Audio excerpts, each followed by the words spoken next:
মা নামো।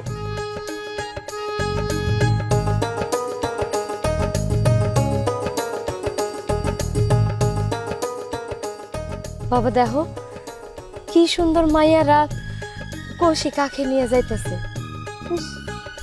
কি সুন্দর একটা দৃশ্য, তাই না? শহরে কিন্তু এরকম দৃশ্য দেখা যায় না। মা জায়গাটা সুন্দর না? হ, খুব সুন্দর। এখন তুমি এই জায়গা ইচ্ছা মতো করো।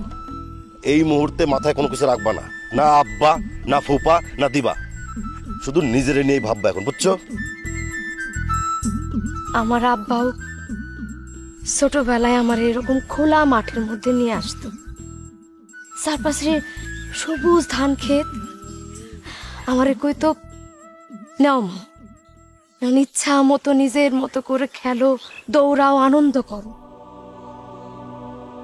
আমারে শুধুমাত্র আমার আব্বাই একমাত্র বুঝতো আমি কি চাই, আমার স্বপ্ন কি, কিসে আমি ভালো থাকি আর কিসে আমি খারাপ থাকি, সবই আমার বাবা বুঝতো।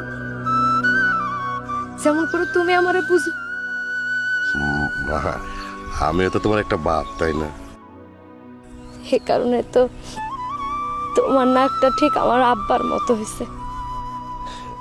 মা, আমি তো আসলে ভুল করে অন্য পেটে হয়েছি। আমার তো তোমার পেটে হওয়ার কথা ছিল। তুমি তো আমারই পোলা, তাই না?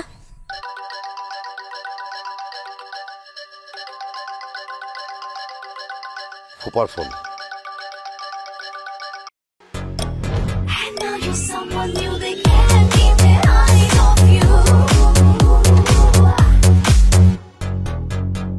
হ্যাঁ ফুপা বলেন। কই তুই? আমি বাইরে। তুই তাড়াতাড়ি বাড়িতে আয়। তোর ফুফু শিকলের মধ্যে তালা দিয়া আমার ঘরের মধ্যে আটকায় আগে থেকে। খুব ভালো হয়েছে, থাকেন থাকেন, আটকাই থাকেন। আপনি আমার মার সাথে খারাপ ব্যবহার করছেন, আমার ফুপুরে বাইরে ফেলে দিতে চাইছেন। হ্যাঁ, আমি আপনার উদ্ধার করবো। কি পাইছেন আপনি? মামা মামার আবদার। ওই ফাজিলের ফাজিল, তোর ফুপুরে আমি ফালা দিতে চাইছি। কই ফালা দিতেছে ফ্রিজ টেলিভিশন। তোর ফুপু কি যেন তেন মাছ রে? কই মাছের কাটা কাটা গলার মধ্যে একবার আটকাইলে ফালা দেওয়া যায় না। এই তো ফুপুর প্রতি ভালোবাসা বের হয়ে গেছে, ফুপুরে বানাই দিলেন কই মাছের কাটা। ওই ফাজিলের ফাজিল, হ্যাঁ বিটলামি করে সামান লোকে। শোন, রুহির লোক কিন্তু বিয়া দেবো আমি একলাই, তোর বাপ কিন্তু দিব না। আমার লোকে ফাজলামি করিস না, ঘাটাইস না। আরে রাখেন, কি কথা বলবো আপনার সাথে? ফুপা, আমার সাথে মা আছে, অ্যাক্টিং করে কথা কওয়া লাগতেছে। আপনি থাকেন, কোনো চিন্তা করেন না। আমি মারে বাড়িতে রেখে তারপর আসতেছি।